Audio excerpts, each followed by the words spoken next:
नामी धन्य झालो आता यासी संदेह नाही न पड्या बाही काळा हाती ब्रह्मरस करू भोजना पंगती ब्रह्मरस करू भोजना पंगती संताचे संगती सर्व काळ धन्य झालो आता यासी संदेह नाही न पड्या बाही काळा हाती तुका मने पोट धालेचे न धाय खादलेची खाय आवडीने धन्य झालो आता यासी संदेह नाही न पड्या बाही काळा हाती विढला विढला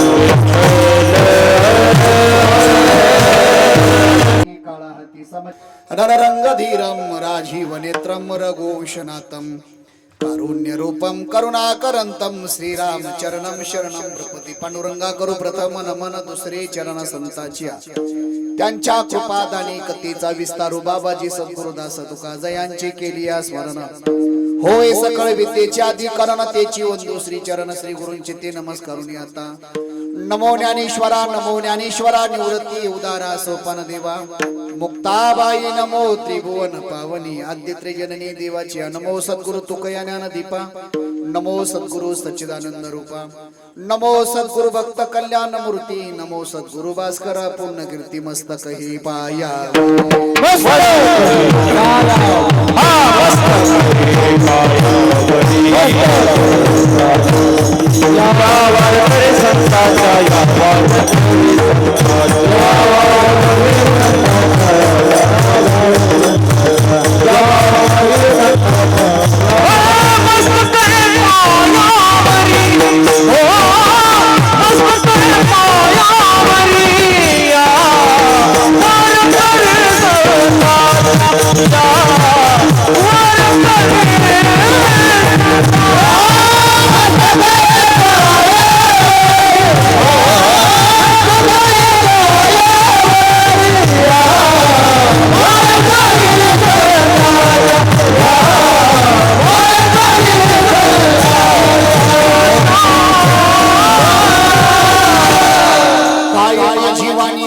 संतासी काय माझी वाणी मानेल संतासी रंगवो चित्तासे आपुलिया धन्य मी मानेन आपुले संचित धन्य मी मानेन आपुले संचित राहिलीशी प्रीत तुझी नामी धन्य झालो आता यासी संदेह नाही न पड्या बाही काळा हाती प्रस्तुत प्राप्त प्रसंग प्राप्त स्थळी कीर्तन रूपी सेवेकरता निवडलेला अभंग महान भगवत भक्त संत सम्राट विश्ववंद्य महाराष्ट्र भूषण जगद्गुरु जगतवंदन श्रीमंत श्री संत तुकाराम महाराजांचा चार चरणाचा सर्वांच्या परिचयाचा सरळ आणि सोपांबाचे नियोजित कीर्तन रूपी चिंतन करता निवडलाय विडाला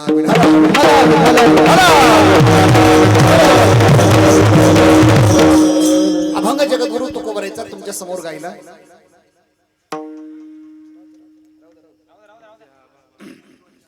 अभंगाचा शब्दाशा सरळ अर्थ असा या अभंगामध्ये जगद्गुरु तुकोबराय संचिताला धन्यता देत आहेत कशाच्या जोरावर तर महाराज सांगतात धन्य मी मानेन आपुले संचित राहिलीशी प्रीत तुझी नामी नामस्मरण झाल्यामुळं नामाच्या चिंतनी माझी प्रीती जडली राहिली म्हणून महाराज संचिताला धन्यता देतात पहिल्या चरणामध्ये महाराजांना विचार महाराज परिणाम संचिताला धन्यता देत असताना महाराज सांगतात परमात्म्याचं चिंतन जर माझ्याकडनं घडलं तर न पड्या बाही काळा हाती किंवा महाराज सांगतात धन्य झालो आता यासी संदेह नाही न पड्या बाही काळा हाती माझ्या जीवनात कुठल्याच प्रकारचा संदेह राहिला नाही संशय राहिला नाही कारण काळाच्या हातून सुटण्याची ताकद फक्त नामसाधनेने घडली दुसऱ्या चरणामध्ये सांगते घडलं कशानं महाराजांना विचारलं तर महाराज सांगतात हे घडत असताना माझ्या जीवनात सर्वात महत्वाचं आहे या ठिकाणी मला पंगतीचा लाभ झाला पंगतीचा लाभ होण्या अगोदर मला संगती प्राप्त झाली ब्रह्मरस करू भोजना पंगती संतांचे संगती सर्व काळ संतांच्या संगतीचा परिणाम असा झाला सेवा सातत्याने संगत मला प्राप्त झाली त्याचा परिणाम असा झाला परिणाम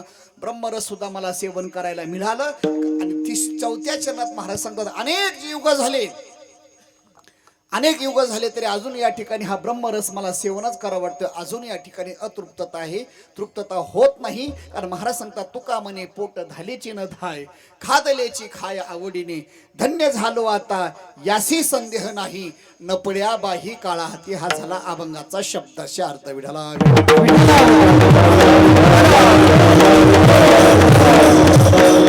अभंगावर बोलण्यापूर्वी थोडासा परिहार किम निमित्त कार्यक्रम सर्व श्रोत्याला नाता आहे अखिल गोड ब्रह्मांडचाला भगवान पंढरीश परमात्माच्या कृपेने ज्ञानोबा तुकोबर अधिकरू सर्व संत महात्म्याच्या कृपेने त्याग मूर्ती संत श्री संत वामन भाऊ महाराज, श्री संत भगवान बाबा, श्री संत नारायण महाराज, नारायण महाराजांच्या कृपांकित शिष्य श्री हरिभक्त परायण पूजनीय आदरणीय स्वानंद सुखनिवासी सद्गुरू शिवनाथ बाबा महाराजांच्या कृपेने तथा यांची परंपरा समर्थपणाने पुढे चालवणारे आमचे गुरुबंधू महाराष्ट्रातील सुप्रसिद्ध कीर्तनकार महंत मठाधिपती रामकृष्ण महाराज शास्त्री यांच्या अधिपत्याखाली आणि समस्त ग्रामस्थ मन लहानापासून मोठ्यापर्यंत महिला मंडळ, भजनी मंडळ, पुरुष मंडळ अगदी या ठिकाणी सर्वांच्या एका विचाराने एका आईच्या लेकरासारखं आज चालू असलेला सालावात प्रमाणे मला वाटतं याही वर्षी नारळी सप्ताह 11वं वर्ष या ठिकाणी संपन्न होत नसणं आपलं भाग्य आहे। या 11व्या वर्षाच्या महाराजांची सेवा संपन्न करत असताना अतिशय ज्यांचं त्यागातून, कारण पूर्व पिटिका जर आपण बघितलं तर या ठिकाणी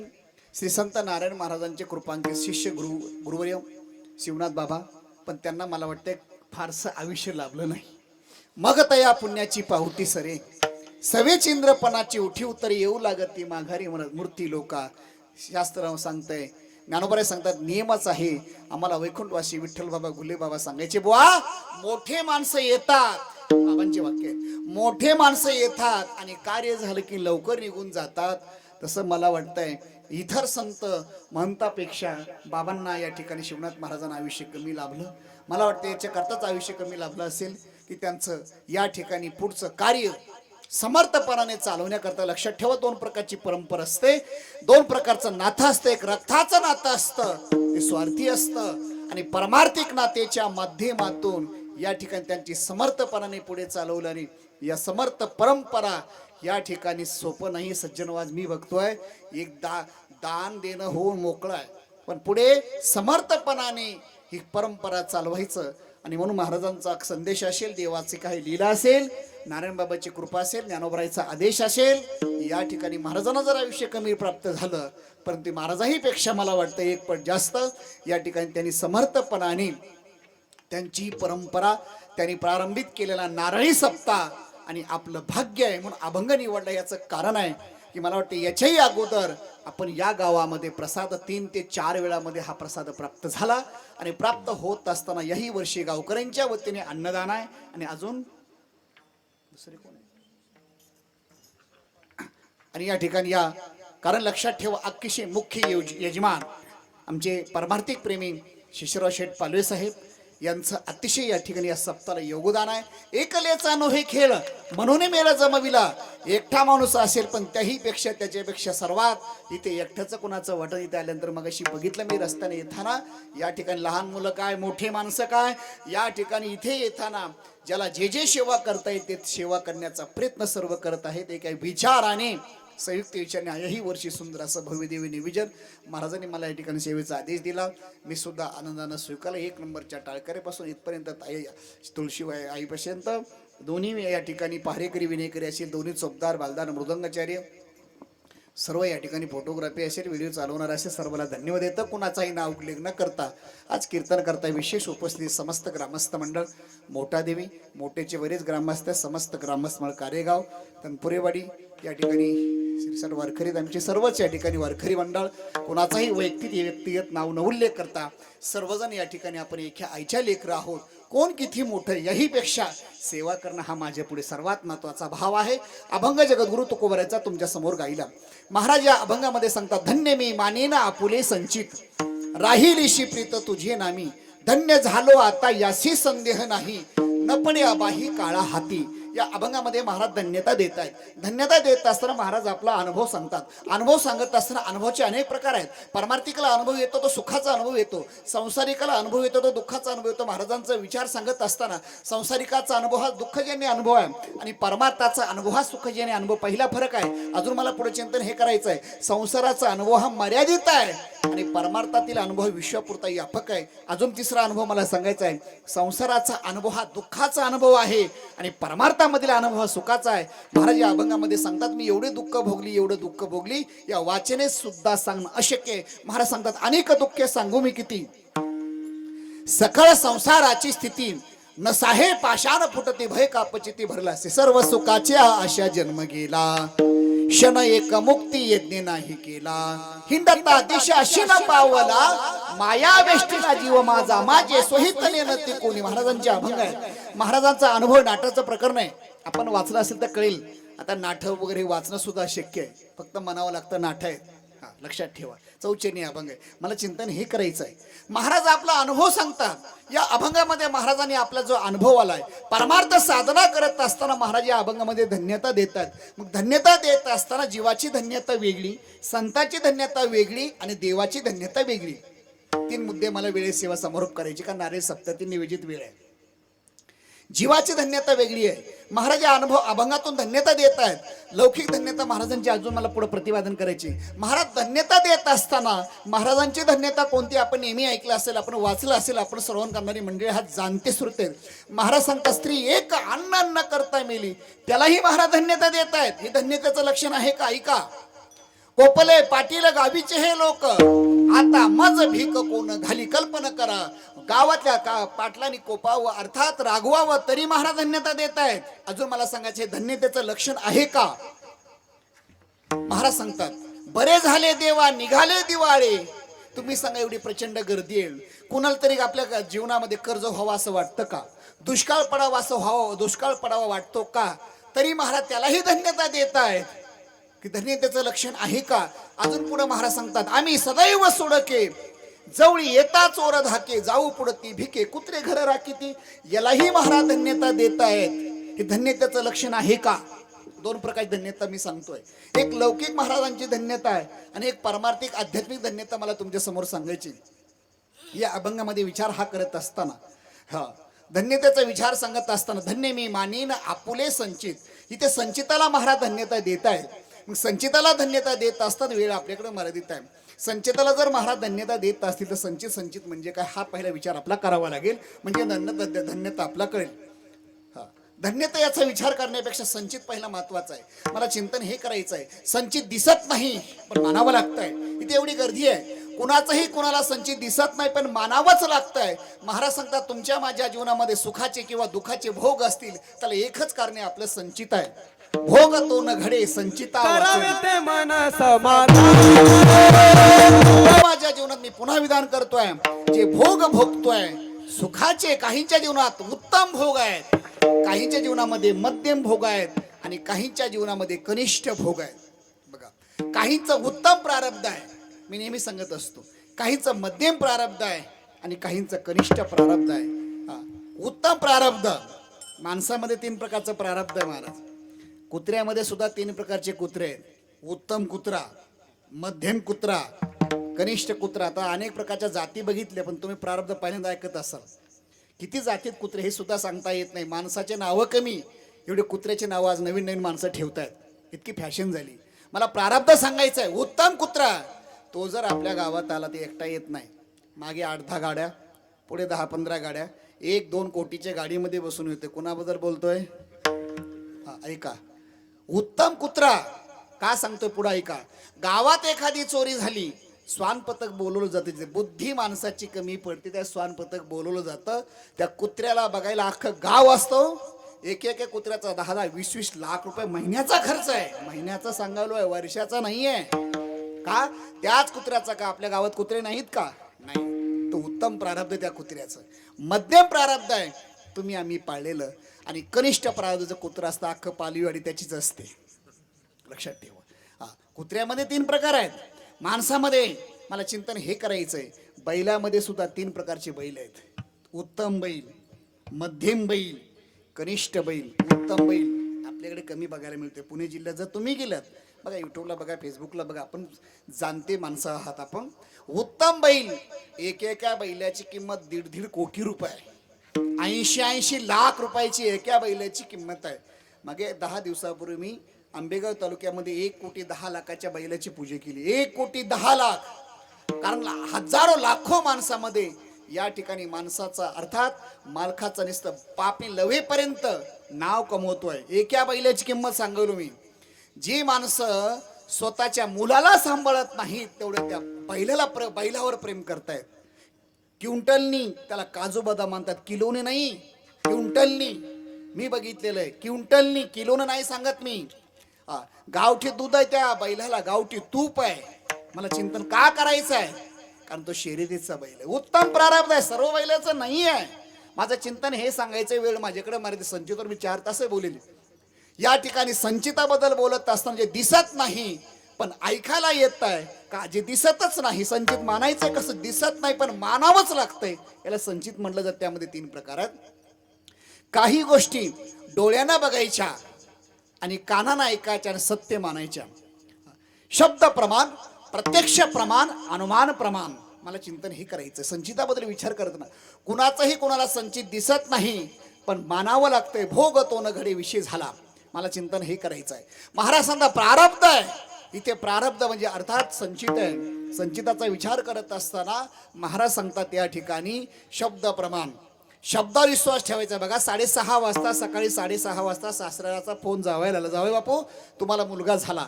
6:30 वाजता फोन आल्यामुळे जावाई उठला. गावाशेजारी अगदी तालुका होता, त्या तालुक्याच्या तिथे गेला. जेवढे मिठाईचे दुकान जेवढे लवकर उघडले तेवढे तिथे गेला. गाडी लावली. जेवढी काही मिठाई आहे गावातील त्या माणसाला मिठाई वाटण्याकरता मिठाई घेतली, गाडीत टाकली, गाडी घेऊन गल्लीत आला. सकाळी लोक उठायच्या अगोदर प्रत्येकाच्या घरोघर तो मिठाई वाटायची. डोर टू डोर मिठाई वाटू लागला. वाटता वाटता एकाने विचारलं, का हो कसली मिठाई वाटताय? ती म्हणले, घ्या, कशाला विचारताय? दुसऱ्या घरी गेला. वाटत असता तो माणूस फार हुशार होता, माळकरी होता, कीर्तन ऐकणार होता, मांडी घालून बसणारा होता, कीर्तन येऊन न झोपणारा होता. त्याने सांगितलं, कसली मिठाई वाटताय हो? कसली म्हणजे? त्याने सांगितलं, अरे घ्या बाबा. कसली म्हणजे काय? त्याने सांगितलं, अरे गावात सप्ताह चालू होता, कधी 1000 रुपयाची वर्गणी फाडत नव्हतास. या ठिकाणी लोक सांगायचे, पंगत द्या, पंगत द्या, तरी तू कधी पंगत देत नव्हतास. महाराज सांगून थकले, गावकरी सांगून थकले, तरी तू कधी नारळ सप्त्यात पंगत दिली नाही. 10 रोट्या सुद्धा इकडे आणल्या नाहीस, भाकरी सुद्धा आणल्या नाहीस, आणि आज मिठाई का वाटतो? त्याने सांगितलं, अरे मिठाई वाटण्याचं कारण आहे, सकाळी 6:30 वाजता सासऱ्याचा फोन आला. समोरचा व्यक्ती मला, सासऱ्याने काय हरिपाठ म्हणायला सांगितलं का? म्हणे नाही. मग काय सांगितलं त्याने? त्याने सांगितलं तुम्हाला मुलगा झाला. समोरचा व्यक्ती म्हणते, मुलगा बघितलाय का? हा म्हणतो, मुलगा बघितला नाही. मग सत्य मानायचे कारण त्याने सांगितलं शब्द आहे, मला विश्वास आहे, फोन आला ना मला. याला म्हणतात शब्द प्रमाण. शब्दावर विश्वास ठेवायचा आहे. शब्द प्रमाण, प्रत्यक्ष प्रमाण आणि अनुमान प्रमाण. जे दिसत नाही, ऐकायला येत नाही पण मानावंच लागतंय, याला अनुमान प्रमाण म्हणतात. ज्ञानोबराच्या भाषेमध्ये पै वसंताची रिघवणे, झाडाचे नि साजेपणे, जाणीजे ते करणे सांगती ज्ञान. ज्ञानेश्वर महाराज सांगतात, वसंत ऋतू कोणी बघितला नाही. एवढी प्रचंड गर्दी, अनेक पिढ्या आपल्या शेतामध्ये गेल्या. तुम्ही सांगा, कोणी वसंत ऋतू बघितलाय का? वसंत नावाचे माणसं पाहिले असतील, पण वसंत ऋतू मला वाटतंय बघितला नाही. पण नाही म्हणण्याची हिंमत नाही. पै वसंताचे रिघवणे, झाडाचे नि साजेपणे, जाणीजे ते करणे सांगते ज्ञान. भगवान ज्ञानोबा सांगतात, अरे अर्जुना, या ठिकाणी भगवान म्हणतात, अर्जुना वसंत ऋतू नाही म्हणण्याची हिंमतच नाही. तसं याला अनुमान प्रमाण म्हणतात. शब्द प्रमाण, प्रत्यक्ष प्रमाण. इथं मला चिंतन हे करायचंय. या अभंगामध्ये महाराज संचिताला धन्यता देत आहेत. संचिताला धन्यता देत असताना प्रत्येकाचं संचित भिन्न भिन्न आहे. इथे आपण बसलोय बघा, प्रत्येकाचं संचित भिन्न आहे. वडिलाला 2 मुलं असतात. एक मुलगा एका वर्षामध्ये आहे तेवढी शेती वाटेला आलेली विकून मोकळा रस्त्यावर थांबतो. दुसरा मुलगा असतो, ती आहे ते शेती तशी ठेवतो आणि 50 एकर वहाड करतो. संचित आहे. 2 मुलं होते ना, ऐका. अजून मला सांगायचंय, एका कुंभाने मडके बनवले असतात. कुंभार मडके बनवतो, एकाच वेळामध्ये मडके बनवतो. काही मडके दही हंडी फोडायला, उद्या काल्याच्या कीर्तन महाराजांच्या हातात दही हंडी फोडण्याकरता त्यांचा या ठिकाणी उपयोग होतो. काहींचा या ठिकाणी वेगवेगळ्या पद्धतीने उपयोग होतो, काहींचा या ठिकाणी वेगवेगळ्या पद्धतीने होतो. अजून मला सांगायचंय, एकाच खाणीतील दगड असतात, एकाच खाणीतील दगड असतात. काही दगड त्याची मूर्ती बनवली जाते, अख्खं गाव त्याचं पाया पडतं. हनुमंतरायची मूर्ती बनवली जाते, भगवान बाबाची, नारायण बाबाची, अनेक संत महात्म्याची त्या दगडापासून मूर्ती बनवली जाते. अख्खं गाव त्याचा पाया पडतं. आणि त्याच खाणीतला दगड असतो, तो पायरीला टाकला जातो, अख्खं गाव त्याच्यावर पाय देऊन वर जातं. का? महाराजांचे प्रमाण आहेत. हा, महाराज सांगतात, मला चिंतन हे करायचं आहे. प्रारब्ध आहे, प्रारब्ध प्रत्येकाचे वेगळं आहे. मला चिंतन हे करायचं आहे. तुमच्या माझ्या जीवनामध्ये प्रारब्धाच्या पुढे कोणाला जाताच येत नाही, कारण प्रारब्धाच्या पुढे कोणालाही जाता येत नाही. माझं चिंतनाचा विषय हा चालू आहे. सुखाचे भोग असेल, दुःखाचे असेल, मान असेल, अपमान असेल, कधी एकही वेळेस मिळत नाही. कधी कधी आम्हाला गुरुवार वैकुंठवासी केंद्रे बाबा सांगायचे, एखाद्या माणसाला तुम्ही हार घेऊन गेला, तो हार घेऊन गेल्यानंतर लोक आपल्या जोडे मारतात, आणि एखाद्याला जोडा मारायला गेला तर तुम्ही लोक पेढे खाऊ घालतात. अर्थ लावायचा कसा? कारण प्रारब्ध आहे, प्रारब्ध लक्षात ठेवा. माझं चिंतन हे सांगायचं आहे. या अभंगामध्ये महाराज संचिताला धन्यता देत. मग वर्म कोणतं वापरतं? एक दृष्टांत, एक आंधळाग्रस्त आहे, एक डोळसग्रस्त प्रवासाला निघाले. प्रवासाला निघाल्यानंतर या ठिकाणी डोळसग्रस्त आंधळग्रस्त दिवसभर प्रवास करतात. दुपारी जेवण झालं, संध्याकाळी प्रवास करतात. उन्हाळ्याचे दिवस आहेत, संध्याकाळी सूर्य अस्ताला जातो. गाव जवळ आलं, प्रवेशद्वार लागलं गावाचं. डोळसग्रस्त सूरदासला सांगतो, सूरदास आता भूक लागली, संध्याकाळ होते, अंधार होते, आता इथे गाव लागलं, आपण इथे विश्रांती करतात, थांबू मुक्काम. ते म्हणले ठीक आहे. दोघं थांबले.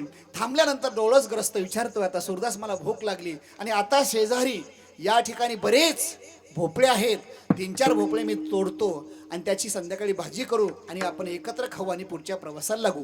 त्यावेळेस डोळसग्रस्त हा बोलल्यानंतर आंधळग्रस्त विचारतो, कुठेतरी भोपळे? त्याने रस्त्याच्या डाव्या साईडला आहेत. तो डोळसग्रस्ताला सूरदास विचारतो, का रे राखणदार आहे का? म्हणे नाही. त्यावेळेस त्याने सांगितलं, जाऊ नको, भोपळे कडू तोडू नको. कोण विचारताय? डोळसाला. आंधळा म्हणतोय भोपळे तोडू नको, भोपळे कडू आहेत. त्यावेळेस डोळसग्रस्त विचारतो, याच्या अगोदर तू या गावात आला होता का? म्हणे नाही, पहिल्यांदाच गावात येतोय. मग त्यावेळेस डोळसग्रस्त विचारतोय, आंधळ ती आंधळ गपही बसत नाही, काही माणसं स्वभाव असतो. त्यावेळेस डोळसग्रस्त विचारतोय, आंधळ्या तू गपही बसत नाहीस, तुला माहितही नाही आणि भोपळे कडू आहेत, कारण काय? त्याने सांगितलं, जाऊ नको, माझ्यावर विश्वास ठेव. तो डोळसग्रस्त गेला, एक भोपळा तोडला, कडू लागला. दुसरा तोडला, त्याहीपेक्षा कडू लागला.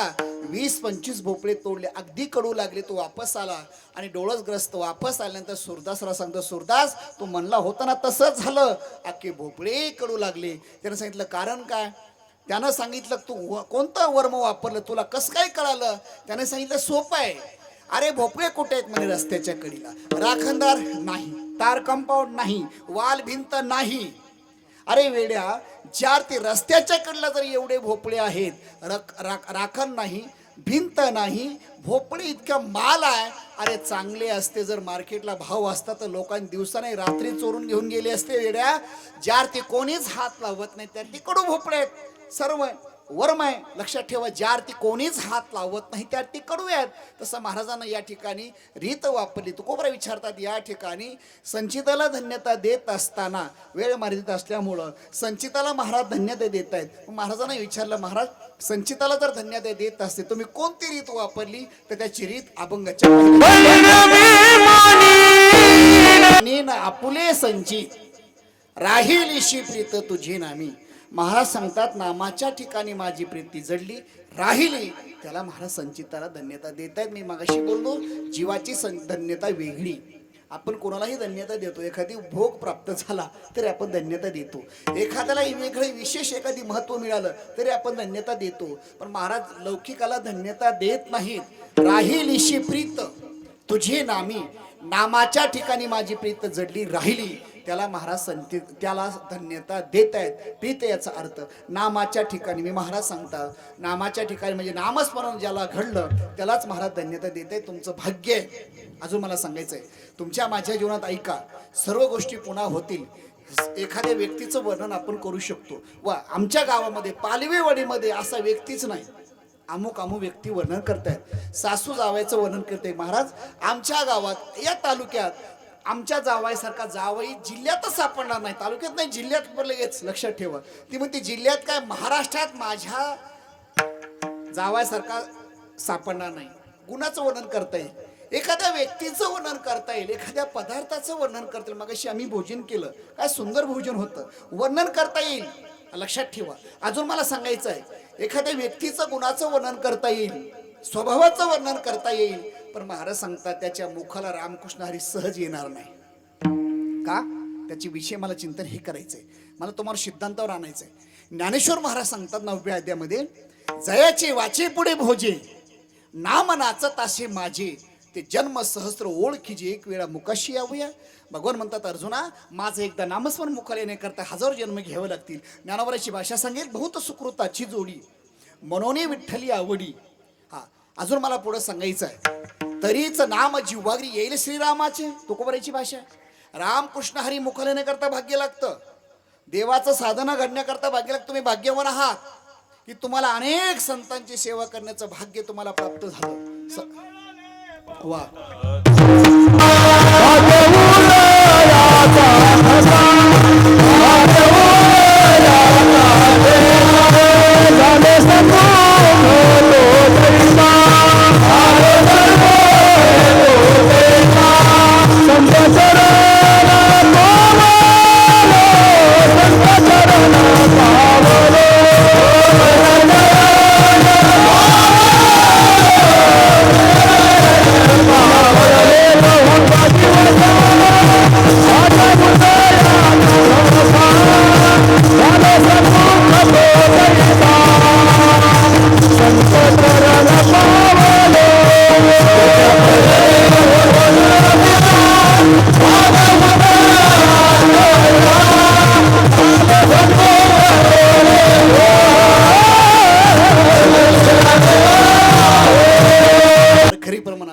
वारीमध्ये चाललो आपण सासवडच्या घाटामध्ये. इतकं गोड प्रमाण दिलं. पुण्य फळले भूत दिसा, तुमचं भाग्य आहे. मला हे सांगायचंय, पालेवाडीकरांचं भाग्य मी स्तुती करणार महाराज, मला आवश्यकता नाही. मला चिंतन हे करायचं, तुमचं हे भाग्य आहे. या ठिकाणी असा सप्ताह होण्याकरता अनेक प्रकारे आपला नको तिकडं खर्च होईल, पण शिवनाथ बाबांची सेवा, शिवनाथ बाबांचं या ठिकाणी नारळी सप्त्यामध्ये अन्नदान करण्याची सेवा असेल, नामस्मरण या ठिकाणी श्रवण करण्याची सेवा असेल, आणि अनेक प्रकारचे सेवेचे अष्टांग आहेत. सेवेचे अनेक प्रकारे आपलं चिंतन करता येईल आणि ते सेवा करण्याचं भाग्य तुम्हाला प्राप्त होतं. एकदा नाही, तीनदा नाही, चारदा, पाचदा या ठिकाणी सेवा करण्याचं भाग्य. कारण एक आहे, तुमचं अनेक जन्माची पूर्व पुण्य आहे. संत भगवान बाबा, वामन भाऊ, नारायण महाराजांचे आशीर्वाद तुमच्या मागे आहेत, म्हणून ही सेवा तुम्हाला घडते, कोणालाही घडत नाही. तुमच्यापेक्षा खूप लोक श्रीमंत आहेत. मग अशी विचारलं सर वाढताना मला, तुमची लोकसंख्या किती आहे? मलाही प्रश्न पडला. पालेवाडला रस्तेच मला कळत नव्हते येताना कुठून यावं ती. मी इकडून आलो, पाथर्डी मोठ्याहून आलो. एक छोटासा मुलगा मला पुढे जा, छोटेसे मत त्याने सांगितलं अजून पुढं जा. इथून रस्ता होता. मला मामाने सांगितलं होतं, रामदास मामा तुम्ही अनेक रस्त्याने जा. पण आम्ही पुढे गेलो. पुढून असं इतका फेरा घातला की अख्खी प्रदर्शना या शिवाला असं जाऊन इकून आलो. मोठाहून येताना करोडी मार्गे. ऐका, सहज विचारा लोकसंख्या किती? त्याने सांगितलं अगदी लोकसंख्या 700-800 असेल ना. इतकी लोकसंख्या कमी आहे. आपल्यापेक्षा श्रीमंत माणसं. मला सांगायचं, याच्यापेक्षा मोठा सप्ताह तालुक्याची गर्दी जमा करण्यापेक्षा, जिल्ह्याचीच गर्दी जमा करण्यापेक्षा आपल्याकडनं एका महात्म्याची सेवा होते. आणि त्यांच्या निमित्तानं 7 दिवस आपल्यात सेवाच नाही तर दसरा दिवाळी तोची माझा सण, सखे हरिजन भेटतील न येणारे महात्मे आपल्या गावात येतात. आज आपल्या अन्नदानाची सेवा या ठिकाणी मिळते. श्रवण करण्याचं भाग्य तुम्हाला मिळत आहे. मला चिंतन हे करायचं आहे का तुमच्यापेक्षाही खूप मोठे श्रीमंत आहेत. आपण तर काहीच नाही हो, खूप श्रीमंत आहेत. पैशावर झोपणारे माणसं मी बघितले आहेत. जर ते लाकडावर न जाळता पैशावर जाळले तर पैसे शिल्लक राहतील, एवढी संपत्ती त्यांच्याकडे आहे. पण कधी 10 रुपयाची पावती फाडत नाहीत. आपल्याकडे लक्षात ठेव. मला चिंतन हे करायचं आहे. या ठिकाणी तुम्हाला त्याचं भाग्य प्राप्त झालं, त्याला एकमेव कारण पुण्य आहे. मग मला चिंतन हे करायचं आहे. या ठिकाणी पुण्याचा विषय मला चिंतनाचा हा तुमच्या समोर ठेवायचा आहे. जगद्गुरु तुकोबारे सांगतात, राहिलीशी प्रीत तुझे नामी, नामाच्या ठिकाणी माझी प्रीत जडली राहिली. म्हणून महाराज सांगतात, धन्य मी मानीन. एरवी कशालाच मानत नाहीत. सत्तेला महाराज धन्यता देत नाहीत, मानत नाहीत. संपत्तीला तर अजिबात महाराज मानत नाहीत. पण इथे का मानतायत त्याचा विचार सांगायचा आहे. राहिलीशी प्रीत तुझे नामी, नामाच्या ठिकाणी प्रीती जडली राहिली. म्हणून महाराज इथे संचिताला धन्यता देत आहेत. मग महाराजांनी विचारलं, महाराज संचिताला जर तुम्ही धन्यता देत असतील, प्रारब्ध आहे, मला हेही कळलं आहे. पण इथे संचिताला जर धन्यता देत असतील तर या ठिकाणी आम्हाला फायदा सांगा, परिणाम काय होतो नामस्मरणाचा. तर महाराज सांगतात, जगामध्ये मी पुन्हा सांगेल, सर्व गोष्टी पुन्हा होतील, पण नामस्मरण पुन्हा होणार नाही. जीवनाचं सूत्र सांगेल मी तुम्हाला. शास्त्र सांगतंय जीवनाचं सूत्र ऐका. शतवियाहे भोक्तव्यम, सहस्रम स्नानमाचरेत, लक्ष विहाय दातव्यम, कोटी त्यक्तो हरी भजेत. 100 कामं टाका, 100 कामं टाका, भोजन करूनच तुम्ही बाहेर पडा. जीवनाचं सूत्र आहे, माझ्या बुद्धीचं आहे. 1000 कामं टाका, स्नान करून बाहेर पडा. तुम्हाला महाराज आम्ही स्नान न करता अख्खं चंदन रोज लावलं, चंदनाने शरीराची शुद्धी नाही, स्नानाने शुद्धी आहे. 1000 कामं टाका, स्नान करा, 1,00,000 कामं टाका, दान करा.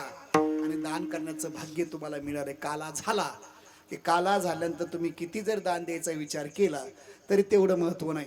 उद्या जोपर्यंत काला आहे तोपर्यंत आपल्याकडनं जेवढं काही दातृत्व आपल्या हातानं घडेल तेवढं करा. तर हातामध्ये 5 बोटही घातले, अर्थात 10 बोटामध्ये आपण सुवर्ण अंगठ्या घातल्या, घाला. संसारिकाचा भूषण आहे, घाला, पण हातानं दान करा, हे महत्वाचं आहे. इथे तुम्ही 10 भाकरी आणल्यात का? इथे एखाद्या वारक्याला जेवण आणले का? इथे पावती फाडली का? इथे दातृत्व आहे. दान करा आणि हे दान करण्याचं भाग्य तुम्हाला आता प्राप्त होतंय. काल आहे तोपर्यंत दान करा. मग तुम्ही म्हणाल दान काय करून काय करायचे पैसे? या ठिकाणी अनेक प्रकार लोक विचार करतात. ऐका, आज जर वेगळे वेगळे आज महाराष्ट्रामध्ये चॅनल आपण बघतोय, या ठिकाणी अनेक लोक फसून घेऊन जाणारे आहेत. पण इथं तुमचं जे दान जात आहे, सत्पात्री जाते, सत्कर्मी जात आहे. या दानाने लक्षात ठेवा, संसारिकाचं या ठिकाणी काय असतं? संसारिकाचा संसार हा मर्यादित असतो, स्वतःपुरता असतो. परमार्थिकाचा संसार हा सर्व करताय. जगाच्या कल्याणा संतांच्या विभूती, देह कष्ट भीती परोपकारे. संत भगवान बाबा वामन भाऊ नारायण महाराज यांचा संसार हा सर्व करता होता. आजी संसार सुपल झाला गे माये, देखील पाये. तसं या ठिकाणी महाराजांचा सुद्धा इथे जेवढं आपण काही सत्कर्म करणार, इथे काही तेवढं द्रव्य देणार, हे द्रव्य महाराज स्वतःच्या खिशात नाही टाकणार, याचा विचार आहे. यांच्याकडनं या ठिकाणी येणाऱ्या काळामध्ये अनेक प्रकारे त्यांच्याकडनं या दातृत्वाने काही कामं होतात. समाज उपयोगी कामं शास्त्रामध्ये सांगितलं जातं, ते घडतात. आज मला सांगण्यात आलं, मला आनंद वाटला की कमी वयात, कमी वेळेमध्ये आणि कष्टाचं, मला वाटते महाराज तुम्ही भाग्यवान आहात. या ठिकाणी तुम्हाला समाजाचं प्रेम फार मिळालं, इतकं कमी वयामध्ये मिळालं. त्याही पेक्षा मला वाटतं आणि कष्ट सुद्धा तुमच्यासारखे माझ्यासारखे कोणाला नसतील. कारण कमी वयामध्ये सर्वात जास्त कष्ट तुम्हाला आहेत. आम्हाला जरा पश्चिम महाराष्ट्र आम्हाला चांगला आहे, तुम्हाला आमच्यापेक्षा श्रद्धा खूप लोकांची इकडं आहे. पण दातृत्व आपण डोंगरात राहणारे माणसं आहात, निसर्गावर आपला अवलंबन आहे. अगदी या ठिकाणी जी अगदी कमी वयात, कमी वेळेमध्ये, आणि एखादा महाराज जर गादीवर बसला त्याला 10-5 वर्ष काही सुधरतच नाही. असे ठराविक संस्था आहेत की या ठिकाणी त्यांनी उठाव घेतलेला आहे. नाही तर आहे तेवढं, जेवढे काही तंबू तेवढेच बांबू, तेवढेच गावं आणि तेवढेच सप्ते, तेवढेच माणसं. दुसरे माणसं जोडता येत नाही, नुसतं आराम. पण या ठिकाणी महाराजांना अगदी आनंद वाटतो. मला मी स्तुती करणारा महाराज नाही, मी मीडियासमोर बोलतोय. अगदी त्यांनी कमी वेळेत, कमी वयात आज क्षेत्राच्या ठिकाणी आयुष्य गेलं तरी जागा एक गुंठा घेणं होत नाही. पण आळंदीसारख्या ठिकाणी आज बघितलं तर आज 40-50 लाख रुपये एक गुंठ्याचा व्यवहार आहे. 40-50 लाख रुपयाला गुंठा येतो, 30-35 लाखाच्या पुढे आज व्यवहार आहे. पण आज आळंदीसारख्या ठिकाणी जर तुम्ही कधी गेलात, तुम्ही गेलात, तुमचे मुलं गेले, तुमचे मुलाचे मुलं गेले, नातू पंतू गेले, तर तुमच्याकरता पिशवी ठेवण्याकरता स्वतःचं घर म्हणजे या ठिकाणी महाराजांनी 11 गुंठे जागा तिथे घेतली. लक्षात ठेवा, सोपं नाही आहे. पण आवाज वाढवा, 11 गुंठे. अजून मला सांगायचं आहे, पैठण तर जवळच आपलं, तिथे जागा आहे. आणि पंढरपूरला तर 1.5 एकर जागा. लक्षात ठेवा, उच्चांक झाला 1.5 एकर, सोपं नाही आहे. मग माणसं सहज म्हणतात आम्ही पैसे दिले, काय करतात महाराज? त्याचं हे कारण आहे. ऐका, मला चिंतन हे करायचं आहे. काय स्वतः करता? लक्षात ठेवा, साधूला जीवन जगायला काय लागतं? काही लागत नाही, काही लागत नाही, लक्षात ठेवा. पण या ठिकाणी हे लागतंय. परमार्थाला पैसे लागत नाहीत. ऐका, परमार्थाला पैसे लागत नाहीत, परमार्थ कार्य करण्याकरता पैसे लागतात. ज्ञानेश्वरी वाचायला पैसे लागत नाही, तो वाचनाला पैसे लागतात. मला शिंगायचंय, चिंतन हे करायचंय मला. आणि म्हणजे द्रव्य देतोय, कोटी त्यक्त्वा, मला पुढे चिंतन करायचंय. लक्ष विहय दातव्यम, 1,00,000 कामं टाका, दान करा. आणि शेवटचं सूत्र आहे, कोटी त्यक्त्वा हरी भजे. कोटी कामं सारा बाजूला, परमात्म्याचं चिंतन करा. पुन्हा होणार नाही, उद्या करू, उद्या नाही आत्ता करा. कल करो सो आज करो, अभी करो. महाराज सांगतात आत्ता करा. उद्याची काळजी करण्यापेक्षा आत्ताचं चिंतन करा. कोटी त्यक्त्वा हरी भजेत. महाराज सांगतात या ठिकाणी राहिलीशी प्रीत तुझे नामी. महाराजांना विचारलं, महाराज परिणाम या ठिकाणी आम्हाला कळालाय, राहिलीशी प्रीत तुझे नामी. मग या ठिकाणी आम्हाला याचा फायदा काय, नामस्मरण अजून काय बदल होतो जीवनामध्ये? तर महाराज सांगतात नामस्मरण घडल्यामुळं आपल्या जीवनामध्ये एवढा बदल होतो. त्या बदलाचा विचार महाराज अनेक प्रकारे सांगण्यापेक्षा मी दोन प्रकारे चिंतन हे करतोय. राहिलीशी प्रीत तुझे नामी. महाराजांना विचार, महाराज आमच्या जीवनामध्ये आम्ही नामस्मरण केलं तर बदल काय होतो?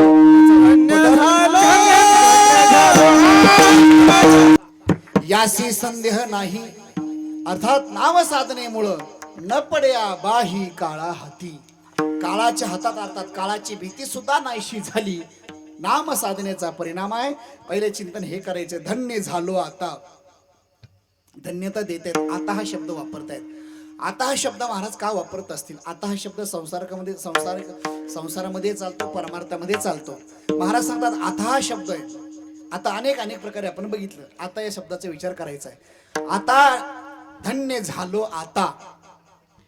आता हा शब्द वर्तमान काळामध्ये चालतो.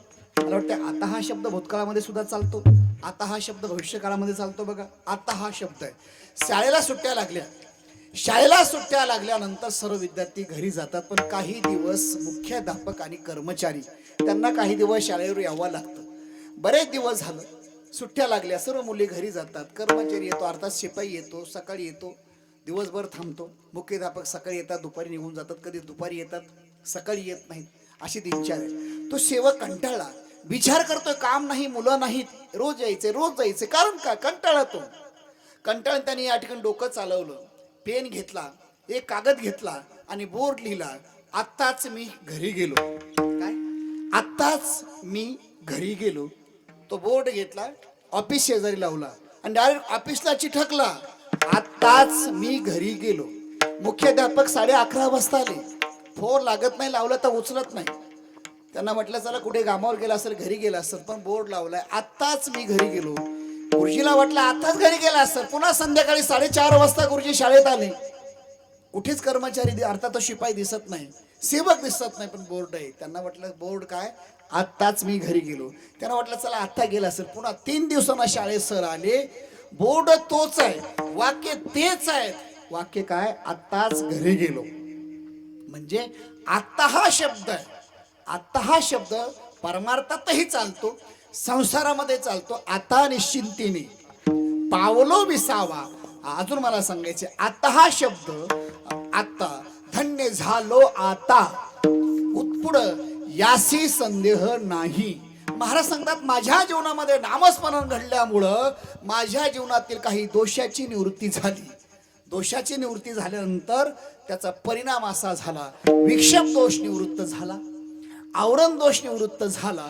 आता मला सांगायचंय, आता निश्चिंतीने किंवा अजून चिंतन हे करायचंय, संदेह अर्थात धन्य झालो आता, यासी संदेह नाही. संदेह म्हणजे संशय.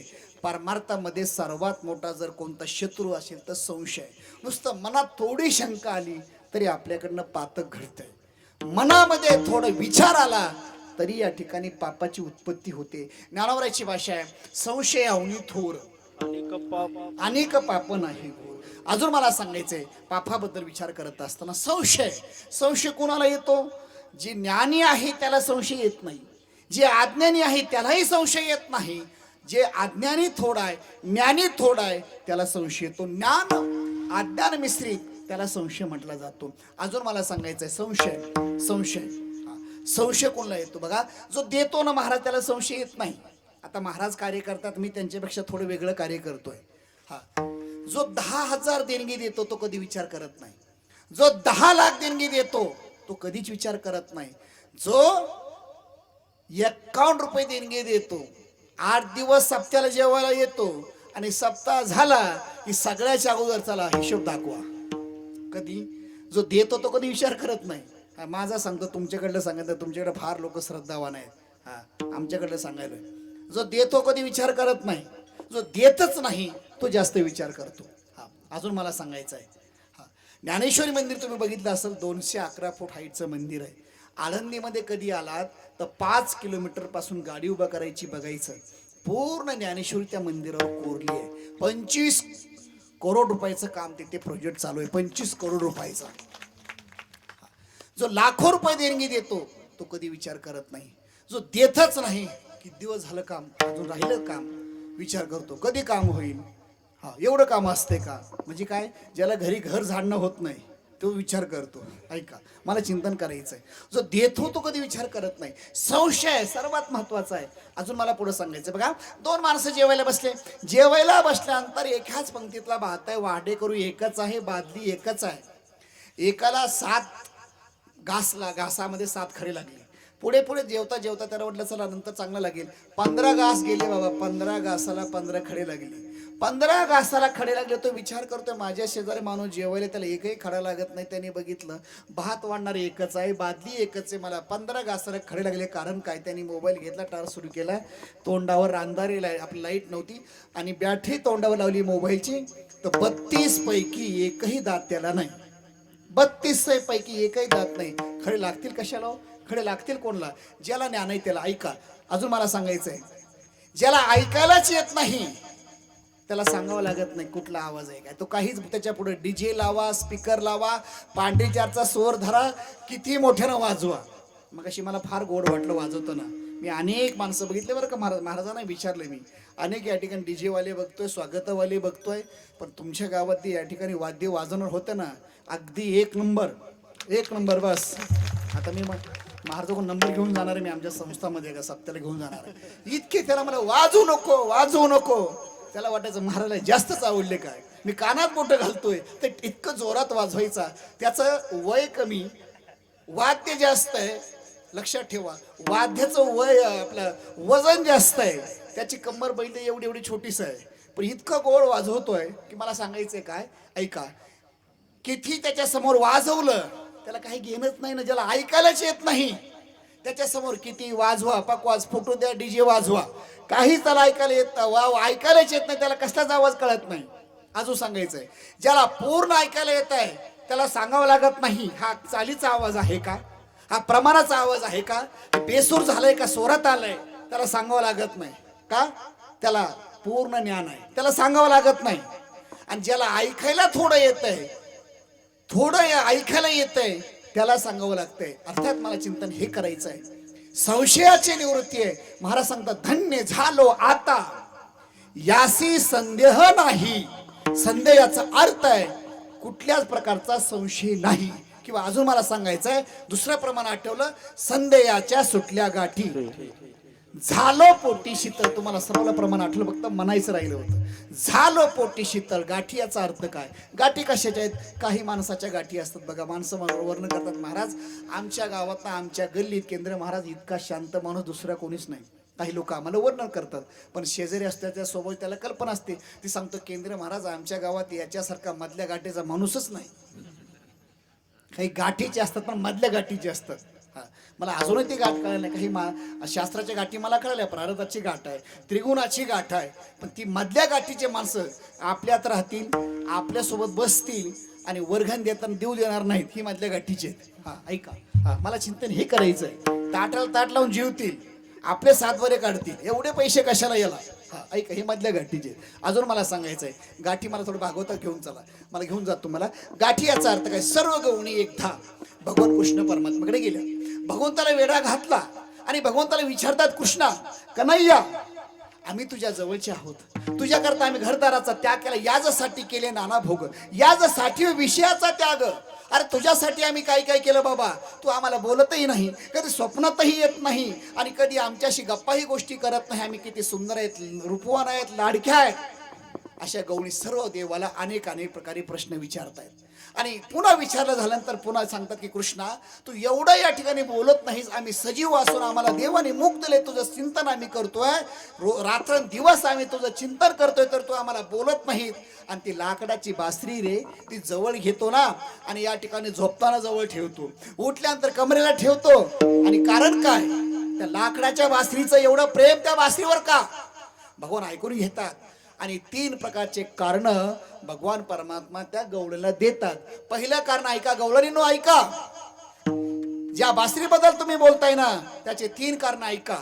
पहिलं कारण आहे ही बासरी आहे, ही वेणू आहे, मी जी बोलतोय तेच बोलते, पहिलं कारण. दुसरं कारण आहे मी जी बोलणार आहे ते शब्द कसे बोलले तरी गोडच आणि मधुरच बाहेर पडतात. हे दुसरं कारण आहे. आणि तिसरं कारण आहे, या बासरीमध्ये सुरुवातीपासून शेवटपर्यंत कुठेही मध्ये गाठ नाही. म्हणून मला जास्त आवडते संदेहाच्या सुटल्या गाठी. किंवा महाराज सांगतात या ठिकाणी, आता मला चिंतन हे करायचे, धन्य झालो आता याशी संदेह नाही. संदेह याचा अर्थ आहे संशय. मी सांगेल की आपल्याकडनं काही नाही घडलं तरी चालेल, पण मनामध्ये कोणाही बद्दल, कोणत्याही व्यक्तीबद्दल संशय येऊ देऊ नका. परमार्थामधला सर्वात मोठा जर संशय शत्रू आहे, अजून मला सांगायचं आहे संशय. संदेहाच्या सुटल्या गाठी किंवा धन्य झालो आता याचे संदेह नाही. उत्तरार्धामध्ये परिणाम जर संशय निवृत्त झाला तर महाराज सांगतात, न पड्या बाही काळा हाती. काळाच्या हातून, अर्थात काळाच्या हातून याचा अर्थ काय, आम्हाला भीतीच राहत नाही ना. हा, न पड्या बाही काळा हाती. काळाच्या हातून अर्थात आम्हाला काळ, जगाला सगळ्याची भीती, अर्थात काळाची भीती आहे, पण आम्हाला त्याची भीती नाही. परिणाम आहे काळ काय, आम्हाला काळाचा बाप जरी आला वेळ आपल्याकडे मारे देत आहे. मी अगदी थोडस आटोक्यात घेतोय. महाराज सांगतात आम्हाला भीतीच राहत नाही. न पड्या बाही काळा हाती. मरण माझी मरून गेली, मरण हाती सुटली काया. हे मला चिंतन हे करायचं आहे. मग महाराज सांगतात, तुका म्हणे काळा हना तोंडावरी, भाता भरा हरी रामवाणी. न पड्या बाही काळा हाती. महाराजांना विचार, महाराज घडलं कशानं, तर महाराज सांगतात घडण्याकरता दोन गोष्टी लागतात. एक संगती लागते, दुसरी पंगत लागते. ब्रह्मरस करू भोजन पंगती, संतांचे संगती सर्व काळ. मी सांगेल ते तिसऱ्या चरणामध्ये महाराज सांगतात, काहींच्या जीवनामध्ये पंगतीचा लाभ आहे, संगतीचा लाभ नाही. काहींच्या जीवनामध्ये पंगतीचाही लाभ नाही, संगतीचाही लाभ नाही. आणि काहींच्या जीवनामध्ये संगतीही नाही, पंगतीही नाही. पण महाराज सांगतात आमच्या जीवनामध्ये संगतीचाही लाभ घडला, पंगतीचाही लाभ घडला. पंगत कोणती याचा विचार करायचा आहे. पंगत कोणती आहे? हा, पंगत आहे. मी सांगेल काहींच्या जीवनामध्ये नुसत्या पंक्ती असतात. विलेक्शन मध्ये काहींच्या जीवनात नुसत्या पंक्ती, घरी जेवतच नाही बुवा. हा, नुसता पंक्ती बटन बस सकाळपासून संध्याकाळपर्यंत. आता पंक्ती कशी मी तर सांगू. काही जीवनामध्ये नुसत्या पंक्तीचा लाभ आहे, संगतीचा नाही. काहींच्या जीवनामध्ये निश्चित संगतीने पंगतीचा लाभ आहे. मला इथे चिंतन हे करायचं आहे. महाराज सांगतात आम्हाला सर्वात महत्वाची पंगत कोणती घडली तर ब्रह्मरस करू भोजना पंगती. रस कोणता आहे? रसाचे अनेक प्रकार आहेत. ऊसाचा रस आहे, आंब्याचा रस आहे, अनेक प्रकारचा रस आहे. आणि काही माणसं संध्याकाळी 6:30 वाजता रस घेतात, जाताना शुद्धीवर असतात, येताना चौघाच्या खांद्यावर त्याला उचलून आणावं लागतं, तरी त्याला कळत नाही हे रस आहे. ह्या रस घ्यायचा नाही. आता जो आपण रस घेतोय 7 दिवस, अजून मला सांगायचं आहे, रस ब्रह्मरस घेही काढा तेने पिडावर. असा रस घ्या, त्या रसानं आपल्याला जीवनामध्ये पुन्हा कुठल्याही प्रकारचा रस घेण्याची आवश्यकता नाही. आता तुम्ही 7 दिवस हा रस घेताय आणि पंक्तीचा तर काय विशेष लक्ष.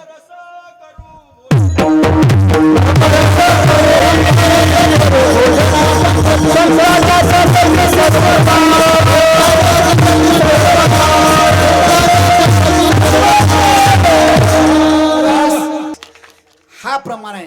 राम रसाच्या पुढे कुठलाही रस नाही. सगळे रस तुच्छ आहेत. मोक्ष पद तुच्छ, मोक्ष सुद्धा तुच्छ आहे. ही महाराजांची भाषा. महाराजांनी गोड प्रमाण दिलं, अगदी दोघांनी प्रमाण गोड दिलं. आणि इथं कीर्तन कार्य मला महाराजांच्या फळावर चिंतन करायला आवडतं, म्हणून मी चिंतन करत असतो इथं. नाही तर मला गप्पा गोष्टी काय लक्षात ठेवा फार गोड येतात, पण ती त्याच्याकरता महत्व नाही. गोड प्रमाण दिलं, मला चिंतन हे करायचं आहे. ब्रह्मरस करू भोजन पंगती.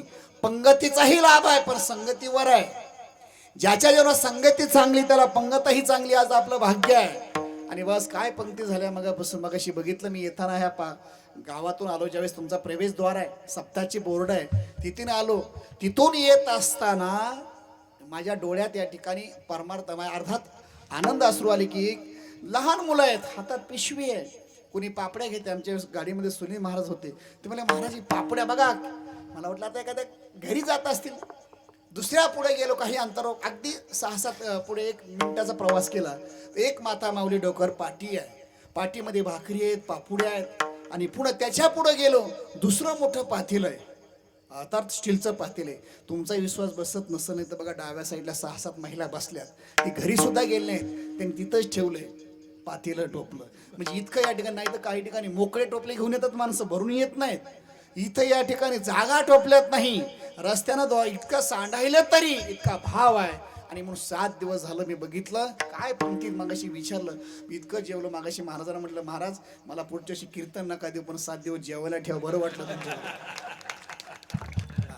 काय रोजच पाकिटचं मला ओझं होते कधी कधी, पण 7 दिवस विश्रांती मिळत नाही. बस मला महाराज, बस असं वाटतंय मी जर 8 दिवस थांबलो. मागाशी विचारलं महाराजांना कसं काय सोय, म्हणजे महाराज काय सांगावं तुम्हाला, या ठिकाणी आमचा फोटोग्राफर रामेश्वर ओलेकर कसं काय सोय, म्हणजे महाराज या ठिकाणी बाहेर ठिकाणी वजन कमी होतो, पण इथं माझं 1.5 किलो वजन वाढलं आताच.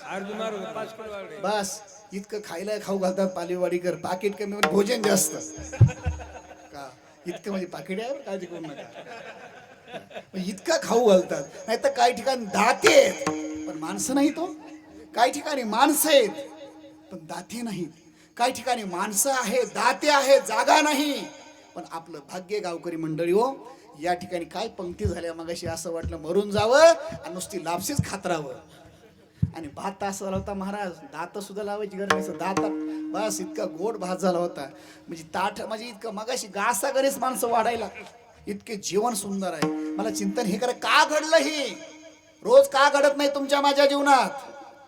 शिवनाथ बाबाची कृपा आहे, नारळी सप्ताह आहे, महाराजांचा सहवास आहे, म्हणून तुम्हाला पंक्तीत काला होऊ द्या, लोक पाणी देणार नाही. माऊलीच्या सोहळ्यामध्ये बघा, ज्यावेळेस माऊलीचा सोहळा निघतो ना, माऊलीचा सोहळा निघायच्या अगोदर 15 दिवस कोणताही वारकरी असू द्या, तिथे या ठिकाणी प्रत्येकाला या माऊली, आणि ज्यावेळेस माऊली ज्या गावात जातात ना, ज्या गावात माऊलीच्या पालख्या जातात, संतांच्या पालख्या जातात, त्या गावात ज्या गावात सगळे घरं उघडे असतात, पुण्यामध्ये माणसं बघा इतके या ठिकाणी पंचपक्वान हात जोड लागतो, पाया पडतात लोक, महाराज माणसं जेवायला पाठवा ना, माऊली जेवायला चला. पण आम्ही तोंडाकडे सुद्धा लोक आमच्या वारकरी बघत नाही, पंचपक्वान, आणि त्याच गावामध्ये फक्त माऊली पुढे जाऊ द्या, एकच मुक्काम, तुम्ही पुन्हा मागून जा, तुम्हाला चहा काय पाणी सुद्धा लोक पाजत नाहीत. ही माऊलीची ताकद आहे. मला चिंतन हे करायचंय, माऊलीची संगत आहे म्हणून पंगत आहे. तसं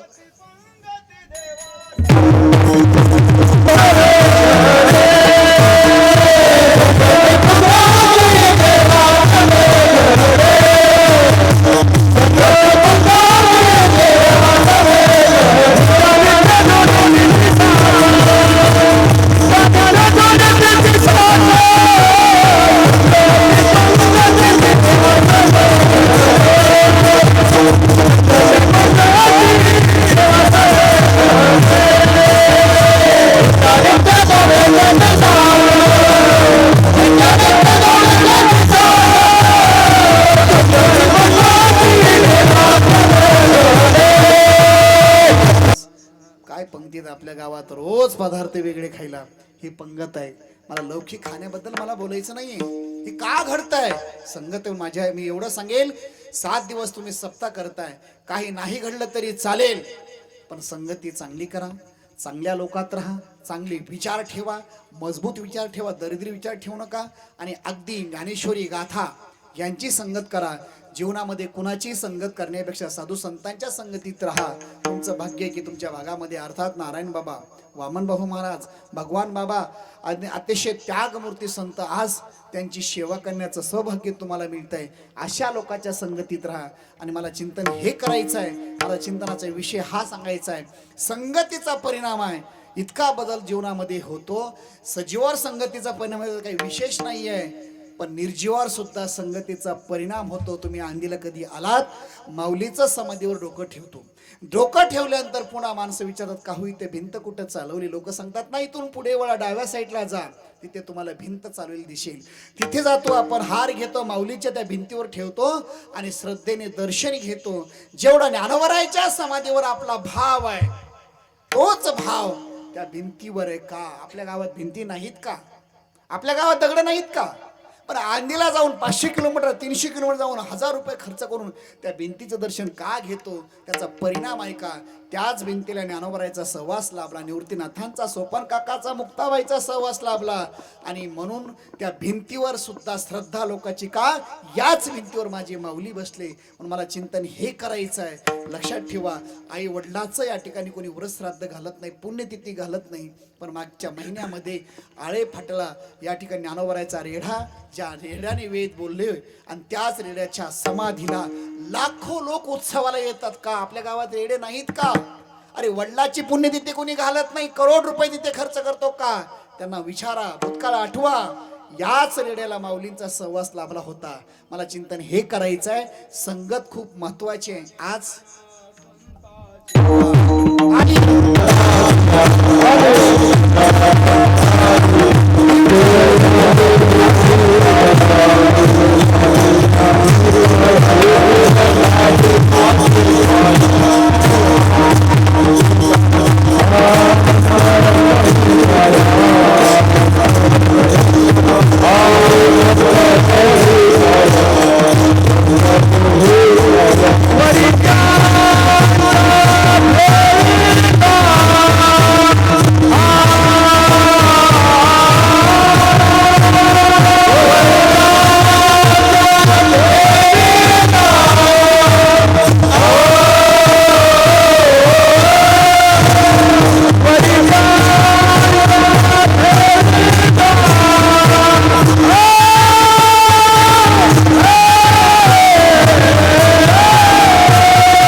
तो काय म्हणतो आम्हाला कळत नाही. एकदा सांगताना कीर्तनला गेलो, मी सरळ प्रमाण म्हणलंय का बाबांनी ओवीच म्हणली गीता, ओवीच टाळावर या ठिकाणी गोड प्रमाण दिलं, चौचरणी प्रमाण दिलं.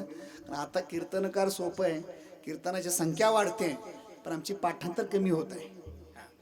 गोड प्रमाण दिलं. महाराज सांगता आलिंगन संताची दिव्य झाली माझी. काय मला चिंतन हे करायचं आहे, का घडलं या ठिकाणी संगतीचा परिणाम आहे. ब्रह्मरस करू भोजना पंगती, संतांचे संगती सर्व काळ तुमचं भाग्य आहे. शिवनाथ महाराज सारख्या संतांच्या सहवास अर्थात संतांची संगत तुम्हाला काही ना प्राप्त झाली आणि नवीन पिढीला प्राप्त जरी नाही झाली पण आता त्यांच्या या ठिकाणी नारळी सप्त्याच्या माध्यमातून आज येणाऱ्या पिढीला कळेल हा सहवास कसा असतो, भक्ती रस काय, हा त्रिवेणी रस कसा असा आहे. आणि याचा हा सहवास महाराज सांगतात ब्रह्मरस करून भोजना पंगती, संतांचे संगती सर्व काळ अल्पशा वेळामध्ये अल्पशा बुद्धीने प्रयत्न केला.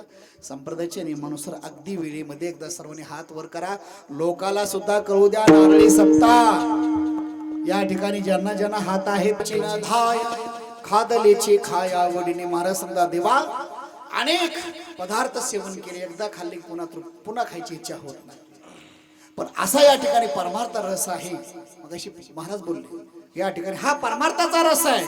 किती सेवन केलं, अनेक युग झाले देवा, अनेक अवतार झाले, तरी या ठिकाणी तो भक्तिरसाचा आनंद अजून वाढत जातोय, कमी होत नाही. आणि किती जरी खाल्लं तरी अतृप्तच राहते. पोट भरून अशी इच्छा करतो आम्ही, तरी आमचं पोटच भरत नाही. एवढीक विषयाने पोट भरत आहे. पण मला चिंतन हे करायचंय, परमार्थाचा रसच असा आहे की हा रस कसा आहे तर महाराज सांगतात, तुका म्हणे पोट झालीची न धाय, खादलेची खाय आवडीने, धन्य झालो आता यासी संदेह नाही, नपड्या बाही काळा हाती. अगदी सुंदर असं निवेदन आपण करत असताना सालाबाद प्रमाणे मला याही वर्षी 11वा नारळी सप्ताह स्वानंद सुखनिवासी त्यागमूर्ती नारायण महाराज कृपांकी शिष्य या ठिकाणी सद्गुरू शिवनाथ महाराज आणि शिवनाथ महाराजांचे समर्थपणाने गादीचा वारसा चालवणारे महंत मठाधिपती, महाराष्ट्रातील सुप्रसिद्ध कीर्तनकार गुरुवंदू हरिभक्त पारायण रामकृष्ण महाराज शास्त्री यांच्या अधिपत्याखाली आणि समस्त ग्रामस्थ मंडळ पालवेवाडी लहानापासून मोठेपर्यंत मगाशी बोललो, एका आईच्या लेकरासारखं या ठिकाणी सर्वच ग्रामस्थ मंडळी, सरपंच उपसरपंच आजी माजी अनेक क्षेत्रातील आपण सर्व उद्योजक असेल, शेतकरी असेल, शेतकऱ्यामध्ये प्रगतशील शेतकरी असेल, सर्वांच्या एका विचाराने हा याही वर्षीचं भाग्य तुम्हाला मिळालं. मी पुन्हा सांगेल, आता राहिलेले काही दिवस आपण सर्वांनी एका विचारने हा मंडप सुद्धा कमी पडला पाहिजे. आपण सर्वांनी इतकी प्रचंड गर्दी आहे, कारण वस्तीचा सप्ताह आहे, गावाचा सप्ताह आहे. हे अगदी नारळी सप्ताह म्हणजे गावचा सप्ताह आहे, तरी पण अगदी प्रतिकूल परिस्थिती आहे.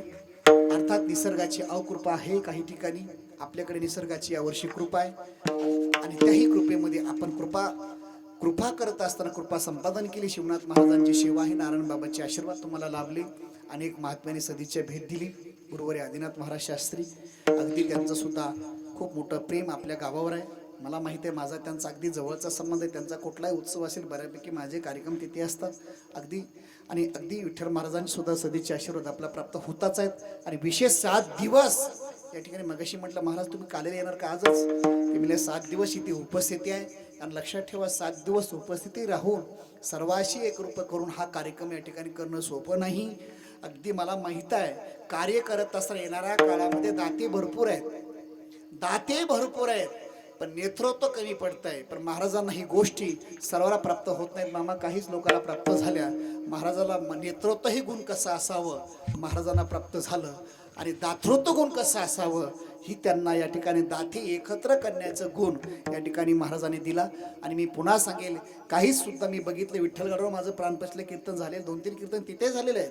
कुठलाच या ठिकाणी मोठी संपत्ती नसताना, कुठला या ठिकाणी काही जास्त लोकाला शिवनाथ महाराज काही मर्यादित लोकांना माहिती होते. महाराज गेल्यानंतर लक्ष ठेवा, काही संत असे असतात गेल्यानंतर त्यांची कीर्ती जास्त मोठी होते. काही संत असे आहेत की असतानाच कीर्ती, संत भगवान बाबा वामन भाऊ महाराज हयात होते तोपर्यंत असताना सुद्धा त्यांची कीर्ती आहे, आणि ते शरीराने गेल्यानंतर सुद्धा त्यांची 100 पटीने रोज कीर्ती वाढते. आणि असे काही महात्मे आहेत.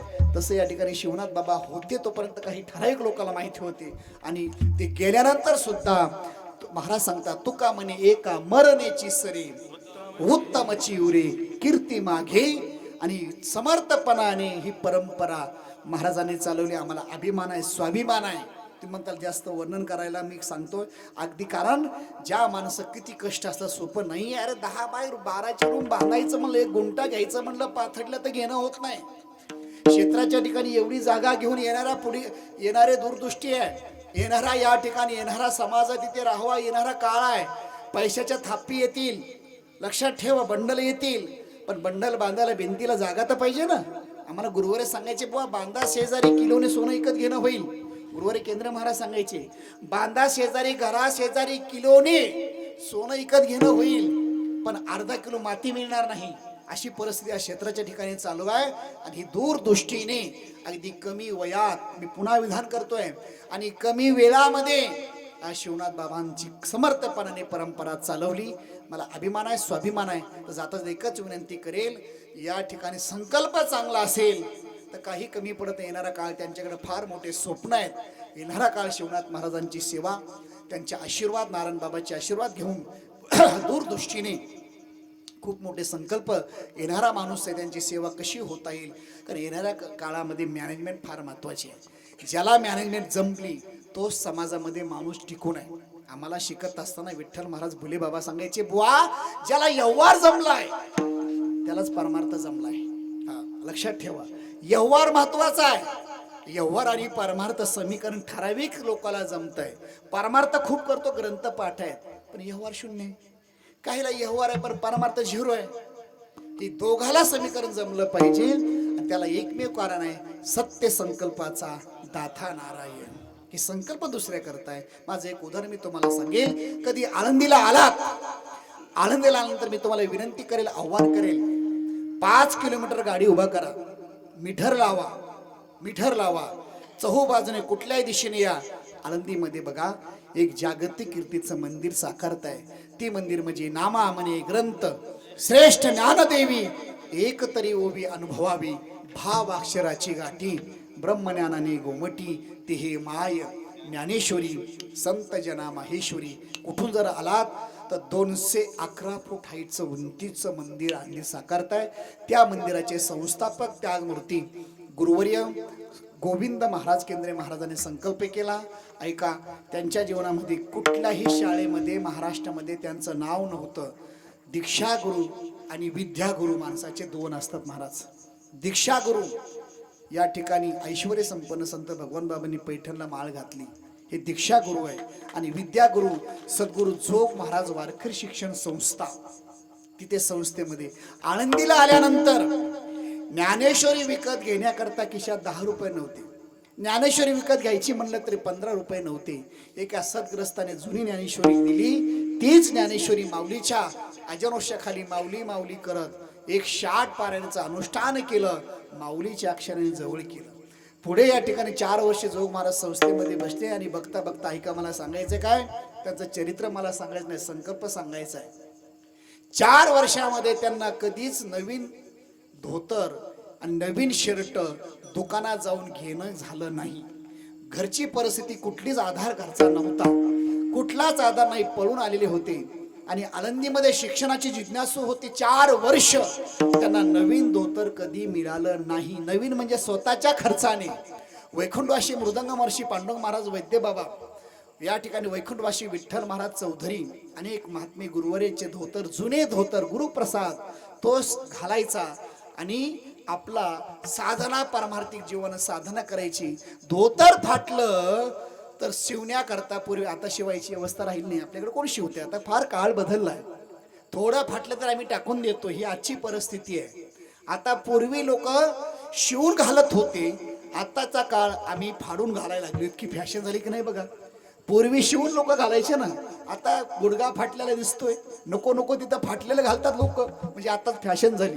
मला चिंतन हे करायचं, 4 वर्ष धोतर फाटलं तर सुई घेण्याकरता पैसा नव्हता, दोरा घेण्याकरता पैसा नव्हता. माऊलीच्या समाधीवर लोकांनी हार व्हावेत, त्या हारामधले फुलं कचरा कोंडीत टाकावेत, दोरा घ्यावा आणि आपलं शर्ट धोतर शिवावं. ही 4 वर्ष बाह्य परिस्थिती होती. 4 वर्ष शिक्षण झाल्यानंतर पुन्हा संकल्प केला की आता माऊली करताच आपलं जीवन जगायचंय, संसार करायचाय, तोही माऊली करताच करायचा आहे. हजारो पारायण डोक्यावर ज्ञानेश्वरी घेऊन पुणे जिल्ह्यात केले. हजारो पारायण, एक नाही हजारो पारायण, निष्काम पारायण. परिणाम असा झाला, वाचा सिद्धी पावा, आज्ञापक व्हाल. परिणाम असा झाला, ऐका, या ठिकाणी जो शब्द बाहेर पडेल तो शब्द सत्य होत होता. परिणाम असा झाला, या ठिकाणी आळंदीमध्ये संकल्प केला. ज्या ज्ञानोबराय तुकोबरायची आम्हाला ओळख झाली, ज्या अक्षराने, ते अक्षर कोरायची पहिली संकल्पना महाराष्ट्रामध्ये आणली. आणि आज आळंदीमध्ये दगडावर अक्षर कोरायचं काम, पहिली संकल्पना महाराष्ट्रामध्ये आणली. आता पूर्ण ज्ञानेश्वरी माऊलींच्या तिथे समाधीच्या आश्रयाने, अर्थात आळंदीमध्ये पूर्ण ज्ञानेश्वरी महाराज झाली. त्याचा खर्च आलाय 3,62,00,000 रुपये. फक्त वनली वन ज्ञानेश्वरीचा खर्च आलाय 3,62,00,000 रुपये. पूर्ण ज्ञानेश्वरी मार्बल कोरलेले. एक ओबी 2200 रुपयाला पडली, एक भिंत 3 लाखाला पडली आणि एक सामुदायिक भिंत 1,00,000 रुपयाला पडली. अशी पूर्ण ज्ञानेश्वरी तिथे कोरली. ऐका, ज्यांच्याकडे 1 रुपया खिशात नव्हता, शर्ट फाटलं तर दुसरं शर्ट घेण्याची ताकद नव्हती, पण माऊलीचा संकल्प आहे, आज पूर्ण ज्ञानेश्वरी झाली आणि त्याच्याकरता अनेक लोकांची मदत आहे. समस्त ग्रामस्थ म्हणून मोठा देवी आपल्या भागातील खूप लोकांची मदत आहे. इकडे बघा हे वारकरी उपरून टाकलेलं आहे. आता प्रमाण दिलं श्रीराम शिरसट या ठिकाणी आळंदीमध्ये ज्ञानेश्वरी मंदिरात उच्चांक केला. जवळजवळ 12 लाख रुपये देणगी, 12 लाख रुपये देणगी. 4 भिंती, एक भिंत 3 लाखाला आहे. अशा 4 भिंती या बाबांनी घेतलेल्या आहेत. 4 भिंतीचा खर्च ते लावलेला आहे. अर्थात 12 लाख रुपये देणगी शिरसाट महाराजांनी दिलेली आहे. शिरसाट श्रीरंग शिरसाट वारकरी यांनी 12 लाख रुपये ज्ञानेश्वरी मंदिर करता. काय त्यांना माहिती होतं की ज्ञानेश्वर मंदिर 1-1 रुपया गोळा करून चाललंय. लोक त्याने जो पैसा दिलाय आमच्या व्यक्ती जीवनाकरता नाही आहे, सगळं तिथे मंदिराकरता खर्च झालाय. मला विनंती करायची तुम्हाला, 1 रुपया केशात न होता आज लाखो रुपयाचं काम आहे. आता महाराज एकच काम बाकी आहे, ते म्हणजे सुवर्ण कळस करायचा आहे. तोही संकल्प आम्ही केलाय. येणाऱ्या काळामध्ये 1 ते 5 किलो सोन्यामध्ये ज्ञानेश्वरी मंदिराचा सुवर्ण कळस 2027ला तिथे अर्पण करायचा आहे. मला काय सांगायचं, मी तुम्हाला मागणार नाही. मी तुमचे पैसे मागितले तरी मी अजिबात मागणार नाही, आणि दिले तर नाही म्हणणार नाही, पण मागणारच नाही.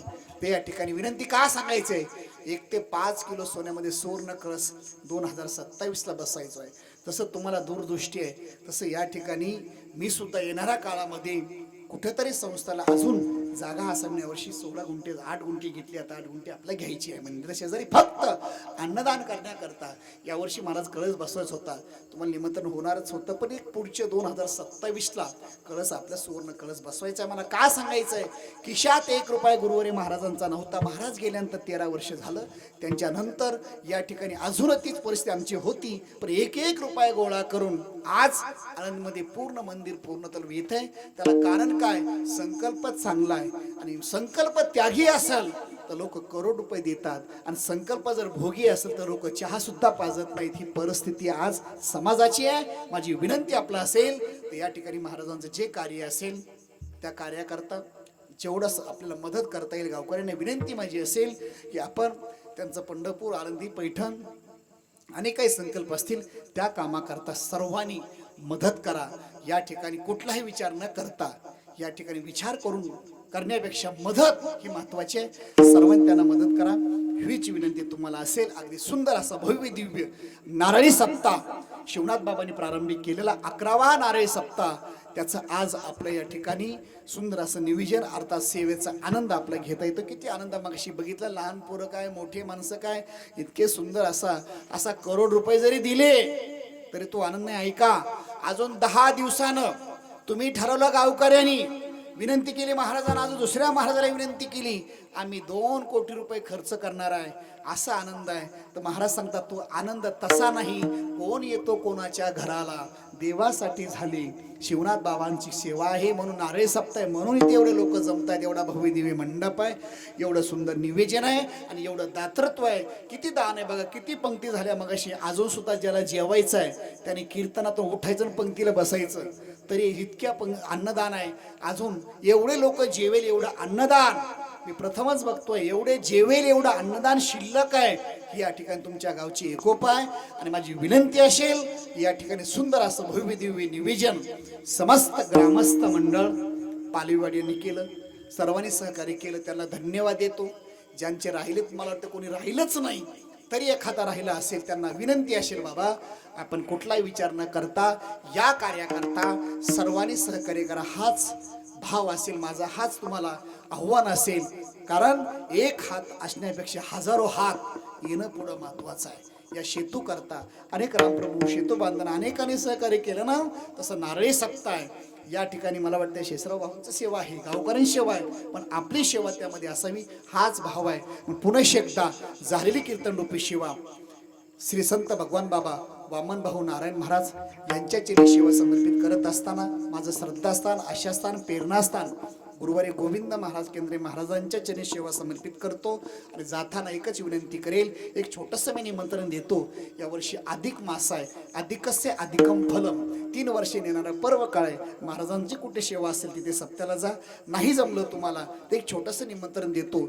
यावर्षी 25 मे ते 31 मे श्री क्षेत्र पंढरपूर येथे गुरुवारी गोविंद महाराज केंद्रे मठ, सांगोला रोडला मोठा भव्य दिव्य 1.5 एकर मध्ये मठ आहे. 140 रूमची धर्मशाळा आहे. तिथे या ठिकाणी 25 मे ते 31 मे या दरम्यान ग्रंथराज ज्ञानेश्वरी पारायण रामकृष्ण हरी जप आणि महाराष्ट्रातील सुप्रसिद्ध विद्वान कीर्तनकाराचे कीर्तन तुळशी अर्पण सोहळा आणि अगदी भव्य दिव्य विजय एकही रुपये खर्च नाही. अगदी तुम्ही यायचं तिथे फक्त स्वतःच्या खर्चाने तिथे यायचं 7 दिवस मठामध्ये राहायचं. अगदी या ठिकाणी एकही रुपये खर्च नाही. शेवट 10 ते 15,000 लोकांना 31 तारखेला मांडी भोजन आहे. आपण 7 दिवस नाही जमलं शेवट 2 दिवस त्या निमित्तानं पंढरपूर क्षेत्राच्या ठिकाणी वास्तव्य घडतंय. हा भाव आहे. एकही रुपया तुम्ही पावती फाडायची नाही. सगळं या ठिकाणी फक्त आपण तिथे ज्ञानेश्वरी पारायण नाही जमलं तुम्हाला पंढरपूर राहिला जरी झोपला तरी तर तिथे पुण्यच आहे. पण विनंती असेल आपण सर्वांनी या नाही जमलं तुम्हाला सवय आपलं या ठिकाणी अगदी जवळची यात्रा करण्याचं थोडंसं खर्च करायचं सवय तर या ठिकाणी मी जास्त बोलत नाही. माझी अनेक तीर्थयात्रा असतात ती मला सांगायची गरज नाही. फक्त विनंती आहे 25 मे 31 मे श्री क्षेत्र पंढरपूर मिती या नाही जमलं या वर्षीचा 11वा सप्ताह आपल्या गावात झाला आणि पुढच्या वर्षीचा 12वा सप्ताह महाराज या ठिकाणी अगदी याच्याही पेक्षा कारण पुढे तपपूर्ती सोहळा आहे.